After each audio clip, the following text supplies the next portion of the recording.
Hello everyone and welcome back to Brand by Brand. If you're new to the channel or this series in particular, Brand by Brand aims to take a more in-depth look at each brand from my 2019 Top 10 Favorite Watercolor Brands video.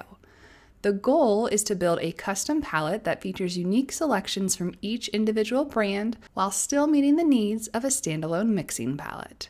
So far, we've taken a look at Daniel Smith, Schmincke, Da Vinci, Sennelier, and Core. Today we'll be exploring another American brand, M. Graham. This small, eco-conscious company in Oregon is committed to reducing their environmental impact. According to their website, they use renewable power, purchase carbon offsets to balance the power that they do use, seek equipment that would otherwise be decommissioned, and recycle and reuse factory wastewater for cleaning their equipment. Their watercolor range is fairly small for a commercial company, totaling in at 70 colors. They excel in their range of beautiful blues and unique purples, but there are some gaps in other areas, such as their magentas and earth yellows. Their formulas are heavily pigmented, which makes them vibrant as all get out, if not a bit more opaque than some other brands, because of their pigment load. They also contain blackberry honey from the northwestern United States, which acts as a powerful humectant. While I have no issue using M. Graham in the drier climate of California, they are consistently moist here in central Texas, giving them a different feel when working with them.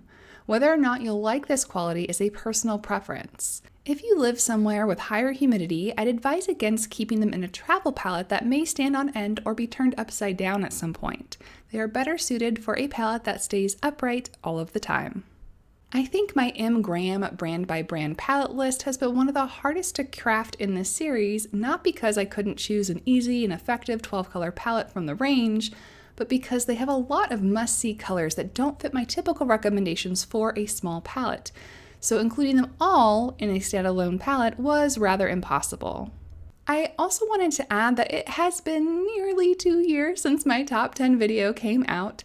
So far, I've been basing most of the palettes in this series from the swatches I did in that video, but I have made some pretty significant changes to this lineup based on my change in preference since then. Before we jump into the palette today, I did want to take a moment to let you know about an extended resource for this series. Brand by Brand is all about making limited palettes that suit each brand's unique approach to watercolors. If you want to learn how to make a limited palette to fit your unique painting preferences, I have a class over on Skillshare called How to Set Up a Custom Watercolor Palette where we cover just that. Skillshare is not sponsoring this video, but as a top teacher on the platform, I wanted to remind new viewers here on YouTube that I do have classes over there if you want to dive a little bit deeper into the technical side of watercolors. At the time of this video's release, through March 7th of 2021, I also have a special link for my viewers. If you are not currently subscribed to Skillshare, whether or not you are a brand new member or a previously subscribed member, you can use the referral link in the description below to get 40% off a year-long premium membership. This isn't their typical 2-week free trial promotion that you've seen before, but it does work out to be less than $5 a month for an entire year. It'll pay for itself if you take one high-quality class, and there are thousands to choose from. I personally have 6 in-depth educational classes on that site totaling 10 hours, and there are so many other talented artists, creators, and teachers there as well. If you were considering joining but price has stopped you in the past, I hope that this link is helpful. Like our last video in this series, we started off our palette with an unconventional yellow, Azo Green, made from PY 129. Like I mentioned during our core video, green gold is not an uncommon color, it's just not usually the go-to as your only cool yellow on the palette. While selecting this color doesn't offer you a pure yellow option, it makes a gorgeous range of golden oranges and rich greens. I've had a lot of requests from viewers during this series to show more about the process of how I make these mixing charts that you see in the Brand by Brand series. I filmed this footage top down instead of from the side like I usually do to show you more of what I'm doing. While I have several other videos on this topic that I'll leave in the description below and we go through it step by step in one of my Skillshare classes, I've honestly had a really rough week myself. The storm was not kind to me here in Austin and I could use a little bit of extra calming painting vibes. So In this video, we're also going to try out something new. I'm going to include more footage than I usually do. For anyone else who needs a moment of calm in your week, I hope that this is helpful for you. And for those of you who prefer that I get straight to the point, I will leave timestamps on the video so that you can skip forward to the next color. In short, I am mixing every color with every other color on this palette. The bottom half of the chart is full strength, and the lighter values on the top are the same mixtures but diluted. I know you can't see all the other colors that I'm working with, but if you are feeling up to it, you can also play this like a guessing game. You can try and figure out what colors I'm mixing with which as the chart progresses. Or you can cheat and just try and decipher the writing in pencil at the top of the page. At the end of the video, I will show you all the chart in full so that you can see it with better clarity, and scans are available to my patrons. Let me know if you prefer this longer format or if you prefer I go back to the shorter edited version for the next video. I will see you in a little bit.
For once, I'm actually going to include a traditional warm yellow in this palette in the form of M. Graham's Indian Yellow, made from a single pigment, PY110. While most Indian yellow hues are made from multi-pigment mixtures, this color in M. Graham's line is made from the same pigment that is called Permanent Yellow Deep in Daniel Smith's range.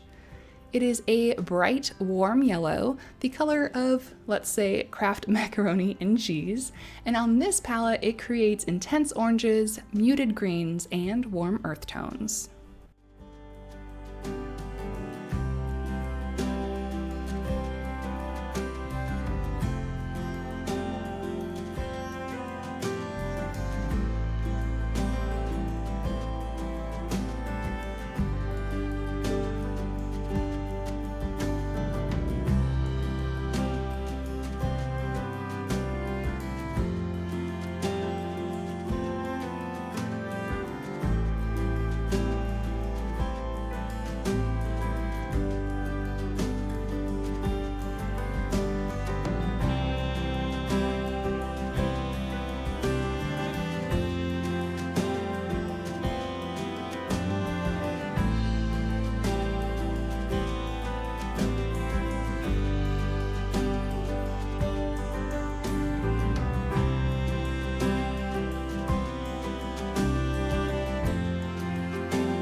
The warm or middle red on this palette was actually really hard for me to select. I think I literally stared at swatches for over half an hour. M. Graham has several rich, deep reds, including their very popular maroon perylene. I had a hard time leaving that color off of this list because I know how much people love it. However, I couldn't get over the gorgeous permanent alizarin crimson made from PR 264. This color does suffer from less light fast issues than the original alizarin crimson. However, I do want to point out that it's not the top light fastness rating and may still fade with UV exposure. However, I couldn't pass it up for its gorgeous coloration.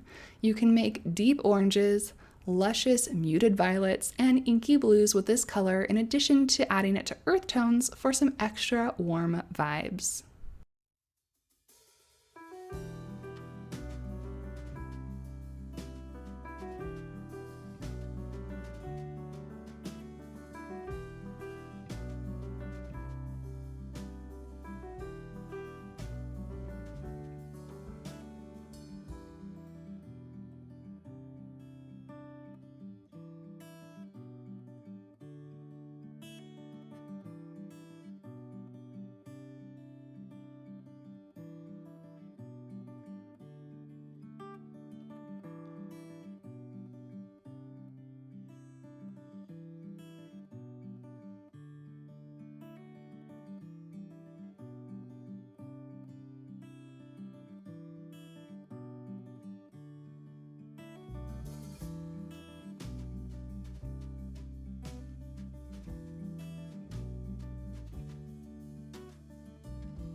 As I mentioned early on in this video, M. Graham doesn't have a lot of options for a primary magenta.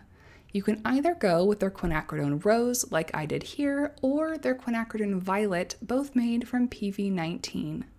Neither are exactly what I would like to use in this spot, but they do work in a pinch. Since quinacridone pink is closer to a red, it makes a bright red when mixed with the yellows. Since it's not too red, it can also make some really nice deep purples. I also like the deep purpley maroon that it makes when mixed with neutral tint.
Oddly enough, Graham actually has a number of lovely purples that are often harder to find in other brands.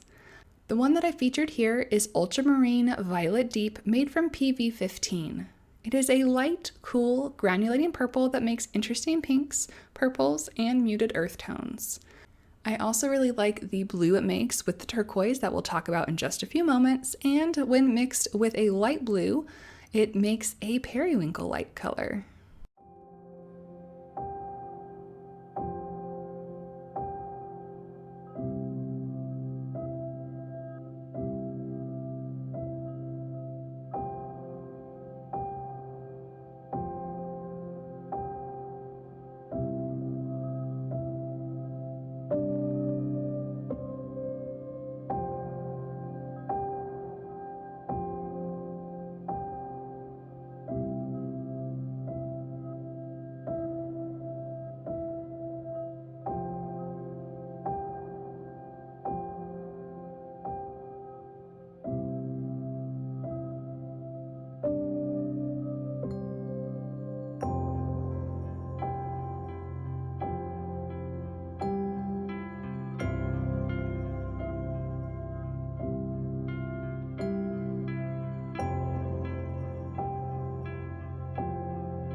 Next up, we have Anthraquinone Blue, which is made from PB60 and should surprise no one who has viewed this channel before.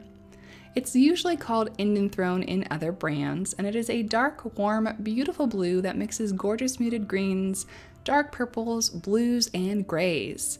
It is a longtime favorite of mine, but this is a good time to mention a really interesting quality that this and some other colors from Graham paints share. Some of their colors have an odd texture to them when they dry. It's not granulation, but rather an effect that happens when the pigments butt up against water while it dries, kind of like the opposite of a back run. This effect is exaggerated when using tap water in some areas, while other people may never encounter it at all. It's something to be aware of and has honestly made me less likely to reach for my Graham since I moved to Austin, where the tap water isn't super stellar and I'm just not willing to use distilled water when I have other paint options available. I'd love to hear from you in the comments on your experience with this brand and whether or not you see this interesting texture with the tap water in your area.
Next up for our cool blue spot is turquoise, made from a mixture of PB15:3 and PG7.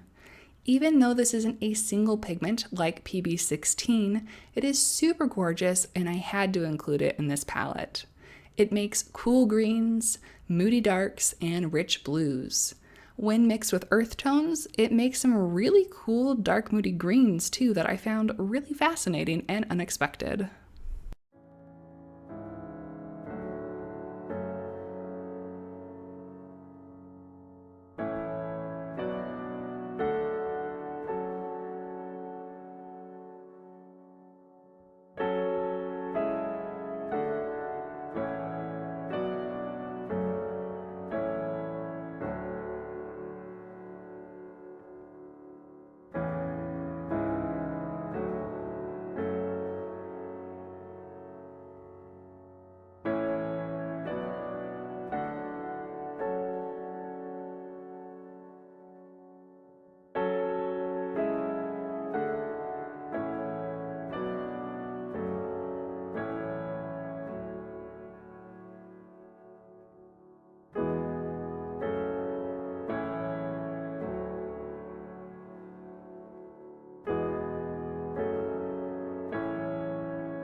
Like in the core video, up next is a color that I hesitate to promote due to potential ethical sourcing issues. However, I thought it was worth a mention here.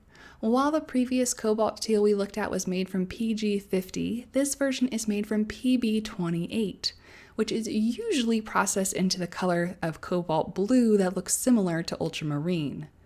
This was the first cobalt teal that I ever used in watercolors, and I am still working on the same tube due to Mgram's high pigment load.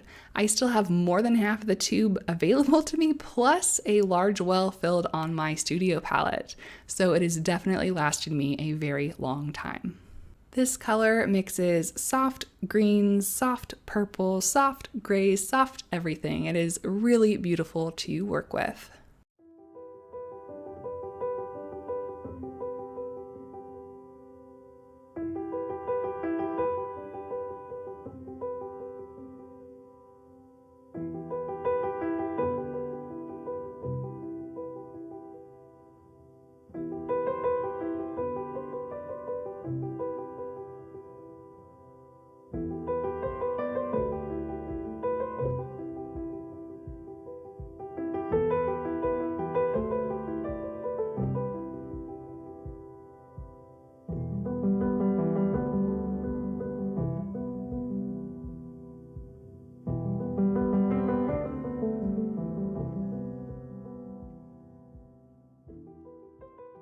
So we're actually going to skip over the greens for the first time in this series.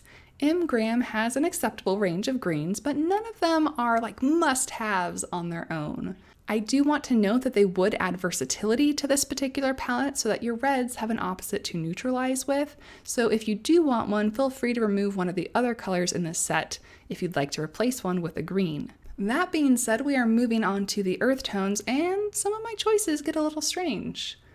For our earth yellow, I went with raw sienna, which is made from PBR7. While I usually prefer a yellow ochre, I'm not really a fan of Mgram's version, which is very opaque. They do have some options for transparent earth yellows, but I do like something with a little bit more body to it, so I was in a little bit of a hard position.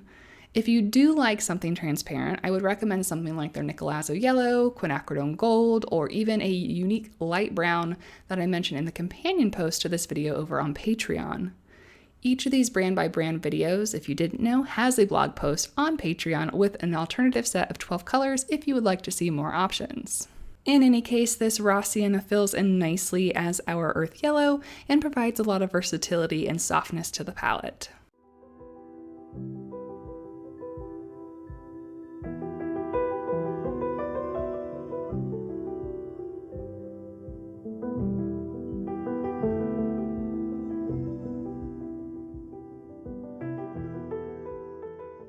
For an earth red, we have several options, but with disclaimers.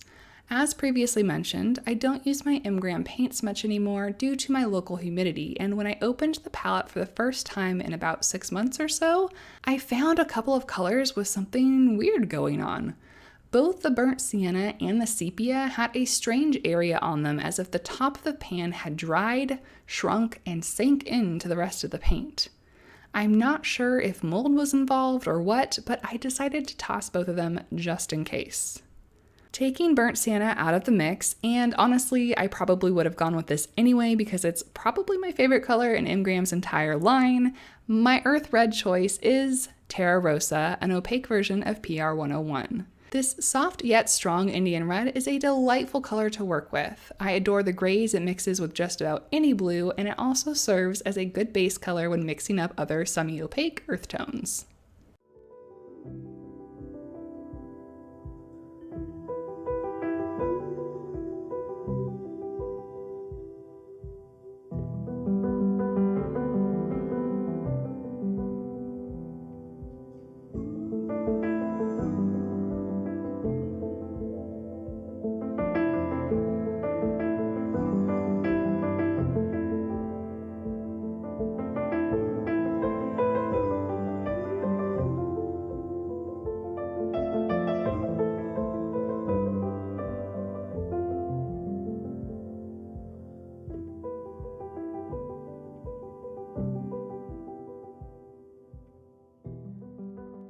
For our dark brown, I usually add a burnt umber to a palette, but here I decided to go with raw umber since a lot of the rest of the palette is already warm. Raw umber adds a lot of versatility when mixing cool earth yellows, muted reds, muted greens, and warm blacks.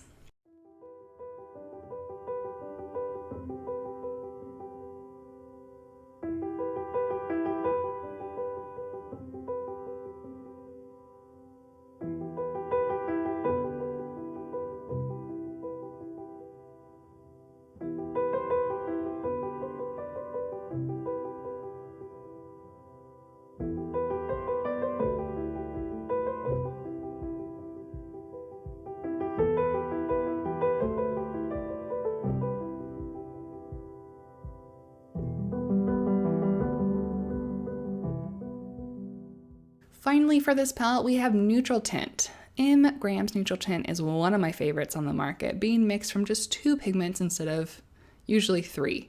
It is a vibrant and transparent color, and adding it to other colors on this palette make for a lot of really interesting darks.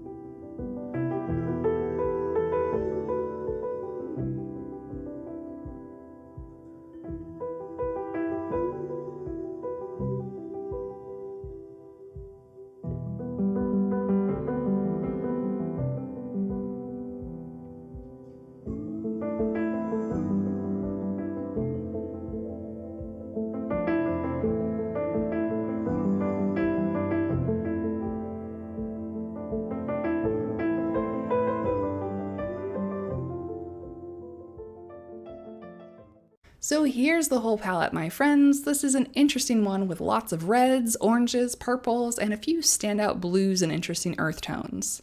If you want to see an alternate list of colors, you can check out my Patreon post, which I'll link in the description below. And if you want to start building your own palettes, check out my Skillshare class on color mixing and palette building so you can make one that is uniquely yours.